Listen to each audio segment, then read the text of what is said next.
One of the beautiful things about exercise is that it can be done in so many different ways and molded to fit your goals and interest. But are there some forms of exercise and principles that should be non-negotiable or absolute staples in your exercise routine? Well, curious if you're not only trying to optimize your fitness but also your overall health and longevity, then the answer is yes.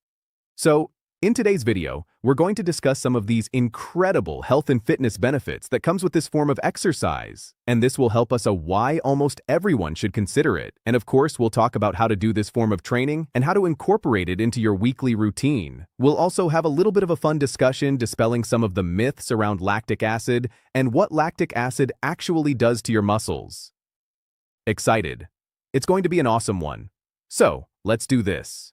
One of the most important types of exercise, Zone 2, training. So, what is this all-important type of exercise? Well, it's a form of that dreaded cardio, and maybe I should say dreaded only for some, because there are definitely plenty of you out there that can't get enough of this type of training, but this type of cardiovascular training is designed to build your aerobic foundation, or your aerobic base, and it's often referred to as Zone 2 training. And the Zone 2 type of training is a form of steady-state cardio done at about a moderate level of intensity. And again, we're going to definitely talk about how you can find your own personal Zone 2, as well as how to incorporate it into your routine. Well, let's first answer this. Why should everyone consider doing Zone 2 training? Question of why should everyone consider this type of training? Because it makes sense for somebody like an endurance athlete or people who are interested in long-distance running or long-distance cycling makes sense for them to do this type of training. But what about somebody like a powerlifter or maybe even someone like me who likes to play a lot of basketball? Because I can tell you, we didn't do a lot of Zone 2 training to get in shape for basketball. Well, we're going to answer this by talking about the incredible physiological adaptation and changes that occur within your body due to Zone 2 training and how that translates to what I would consider universal fitness and health benefits. Zone 2.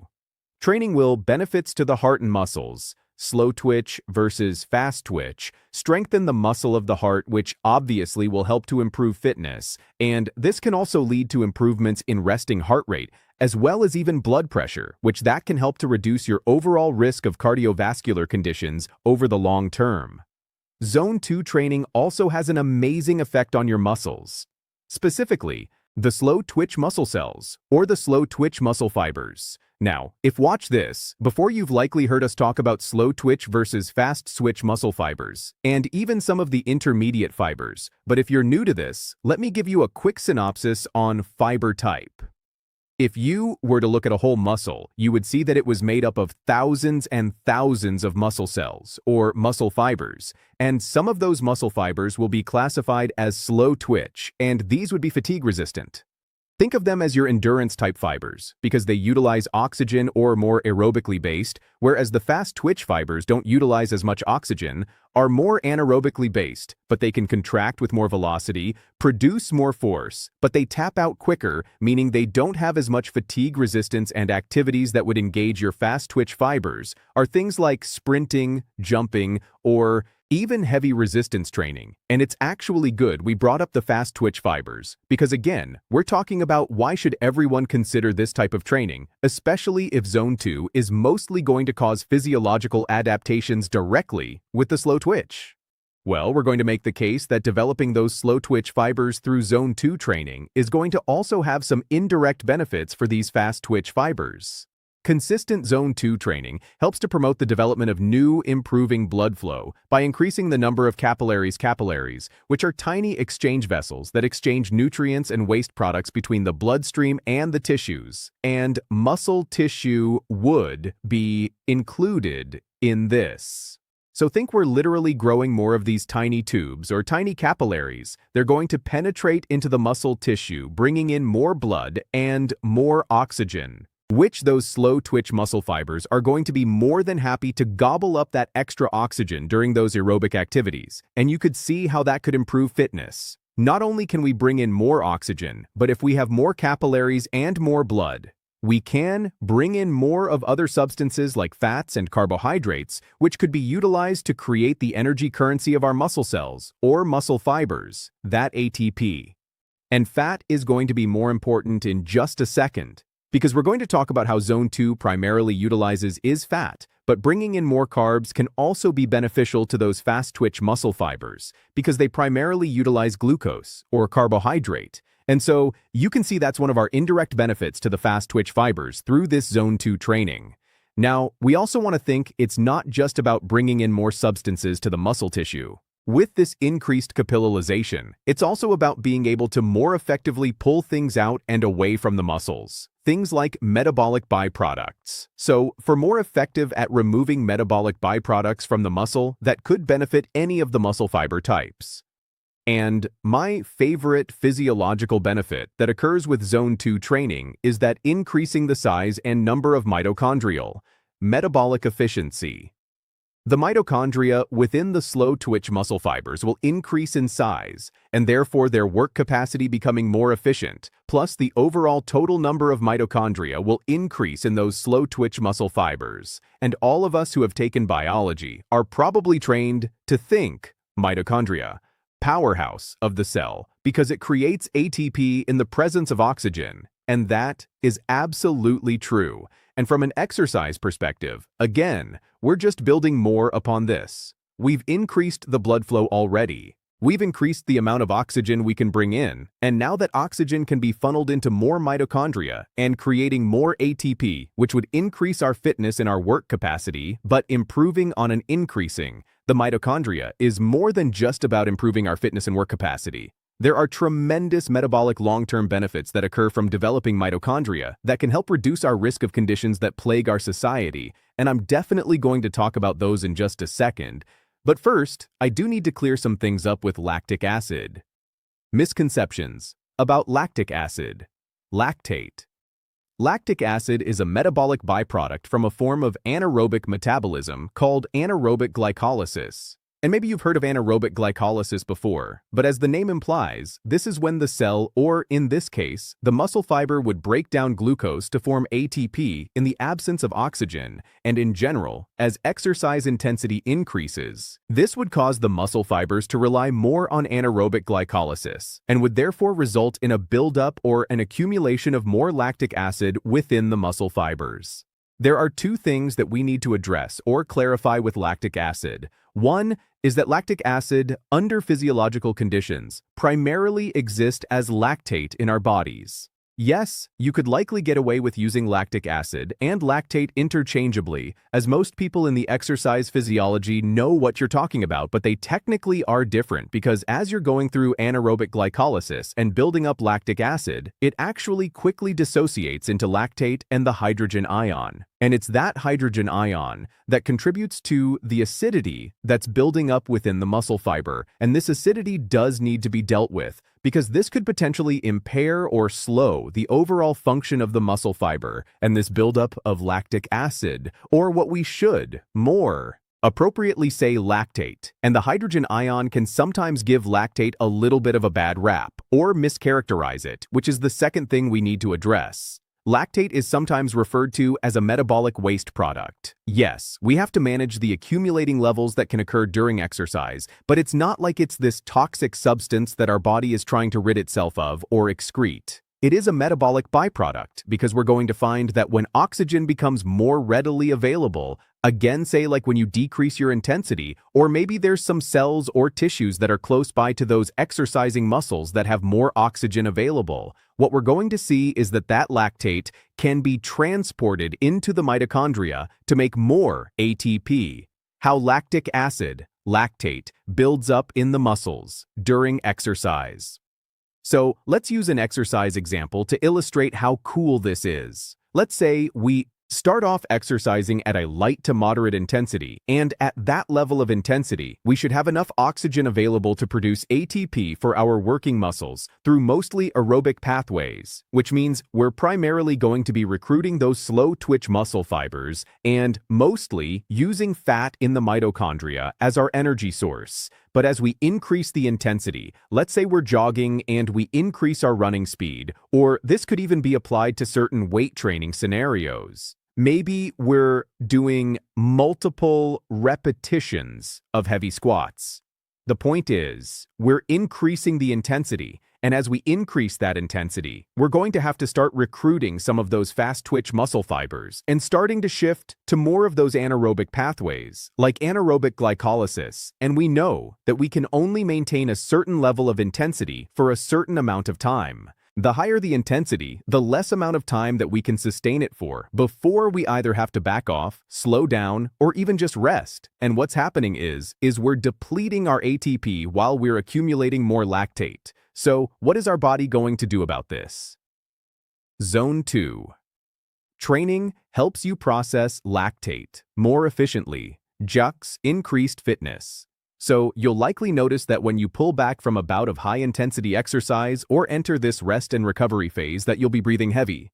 And you might think, why would I need to breathe heavy if high-intensity exercise is mostly requiring anaerobic pathways or anaerobic metabolism that doesn't require oxygen?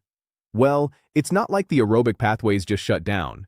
You're essentially getting to this point of intensity where you just can't bring the oxygen into the muscle, the mitochondria, and process it fast enough, so then you have to shift to and rely on other energy systems that are faster, like the anaerobic glycolysis. But the drawback of that is they're fast, but they don't produce much ATP, and so you can only sustain that for a short amount of time. And we get to this problem that we mentioned earlier, where we've diminished the ATP within the muscle and also accumulated lactate. And this is one of the main reasons why you're breathing heavily during those rest periods, because you're trying to deal with this. One of the things you're going to do is actually replenish the ATP by breathing in all that oxygen and replacing it aerobically by utilizing fats and even carbohydrates. But also, we can utilize that lactate that we mentioned earlier. It's almost like hitting two birds with one stone. We need to bring down the lactate, and we can do that when oxygen is present, because we can funnel it into the mitochondria, like I mentioned earlier, and help to bolster up ATP even further, which is ridiculously amazing. So, we're going to talk about two pathways that we can deal with this lactate. Urtersi and Zekensel INC. 1. Right at the local level, at the muscle we just exercised, as systemically throughout the body. So, how training improves lactate processing in the muscles. Let's say you consistently participate in Zone 2 training. You improve the size and quality of your mitochondria and even increase the overall number within those slow-twitch muscle fibers. Based on that, you could see that that would make you better equipped to process increasing levels of lactate that occurs during exercise and even aid in recovery. And yes, it's those slow-twitch muscle fibers that primarily benefit or have those physiological adaptations from Zone 2 training, like creating these higher quality and higher number of mitochondria. But again, that doesn't mean that the fast-twitch fibers cannot benefit from this. The fast-twitch fibers actually produce the majority of lactate, but they don't have a lot of mitochondria, so they're going to need a little bit of help processing the lactate they produce. And one of the cool things that can happen is the lactate produced in, say, like a fast-twitch fiber could be transferred to a neighboring slow-twitch fiber within the same muscle, therefore making it easier for the fast-twitch fibers to also recover more quickly and effectively between bouts of higher intensity exercise.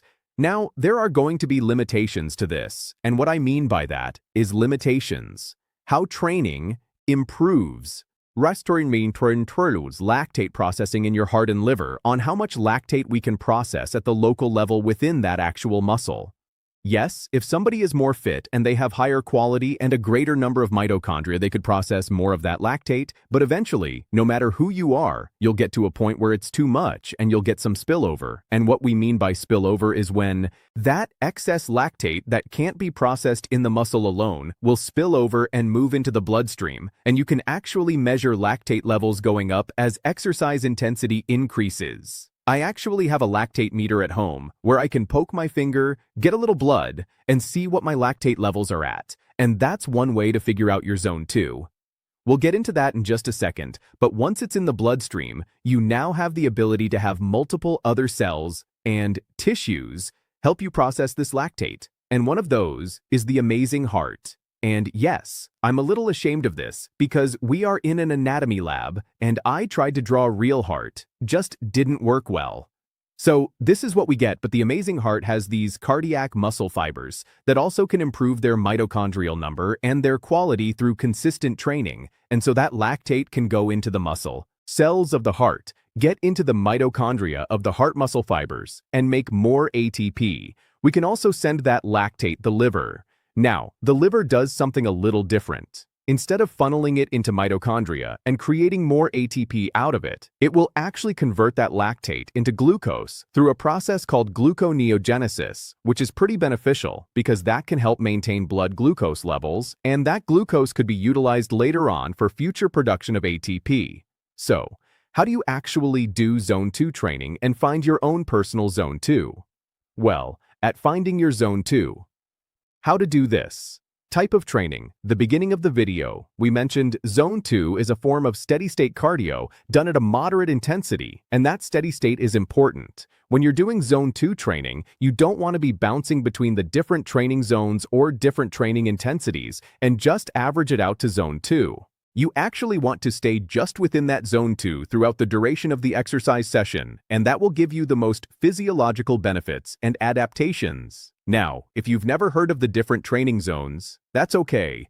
The endurance athlete world talks about these training zones a lot. Sometimes they have 5 zones, 6 zones, 7 zones. I personally like the 5, but 1 would be the easiest, 5 would be the hardest, and again, we're going to mostly focus on this Zone 2, obviously. And we're going to talk about how to find it with the cheapest way, just by yourself, all the way up to paying people and buying your own equipment. So let's start with the least expensive way, and actually one of the most effective ways to find your Zone 2, and by least expensive, I mean free, and that is the talk test. Zone 2 should be done at a level of intensity where still maintain a conversation with someone, not at this level of conversation. It needs to be more difficult than that. But if you are on the phone with someone while you are doing Zone 2 training, they could tell that you are exercising. They could tell that you are breathing more heavily, but you could still maintain the majority of that conversation. You might have to take a few breaths in between sentences, but you could get full sentences out. And the nice thing about this is it's actually fairly accurate when you compare it to laboratory testing, which we'll talk about some of those tests after we get to my favorite method of checking for Zone 2, and that is based upon heart rate zones. Using heart rate zones, or I should say a percentage of your max heart rate, to find your Zone 2 isn't my favorite, at least initially, because there's some variation in this. Some will say that 60 to 70% of your max heart rate is where you'd find your Zone 2. Others will say 65 to 75%. So you can see there's a wide range there. Plus, you would need to know what your true max heart rate is. There are crude equations to help you with this, like 220 minus your age and some other equations. There are plenty of people where these calculations are quite a bit off, and so, if you just don't have any of that data and you're just basing it off these percentages, you may not be in your true Zone 2.